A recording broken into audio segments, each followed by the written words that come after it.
I can still remember my first day on the force. Salem PD was in this tiny building on the edge of town. It was old, crowded, and completely insufficient to handle the day-to-day operations. Protecting Salem was getting harder and harder. Finally, the city decided to convert the old armory into our new headquarters. And when we finally moved in, I couldn't believe how big and modern the place was. Not bad for one of the first buildings in Salem. Plus, it just felt right. It used to be the city's first line of defense in a wild frontier, and now it had resumed its post once again, only this time in a modern world. First week was a little chaotic as we settled in. One officer reported that someone had removed his gun from his locker. It took him 20 minutes to track it down, and when he did, he found it leaning against the wall in one of the unoccupied offices.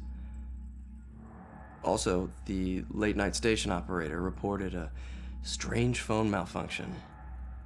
Occasionally, when someone would call in to report a shooting, the recording would just stop. The call would cut out, and the voice of the panicked caller would just loop over and over again until the phone was unplugged. Soon it was pretty clear that these strange occurrences weren't just honest mistakes or faulty phone lines. One evening, the medical examiner came running down the hall in tears. She noticed that her scalpels and other tools had gone missing. She went to get more from the cabinet, but stopped cold at what she saw in the reflection.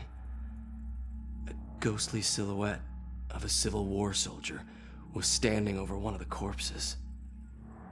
She spun around. It was gone. She barely noticed how cold the room had gotten before running off. Of course, the guys didn't believe her. Hell, I didn't either, till I saw it with my own eyes.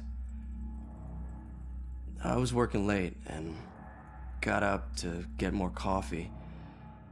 As I rounded the corner, I saw it in the reflection of the trophy case.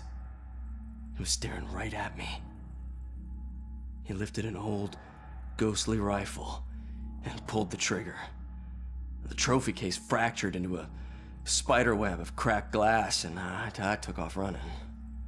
The captain didn't believe me and docked my next paycheck to replace the glass. I didn't care if people thought I was crazy. I know what I saw. People sometimes ask me if anyone else has seen it since, or if the Specter still roams the halls.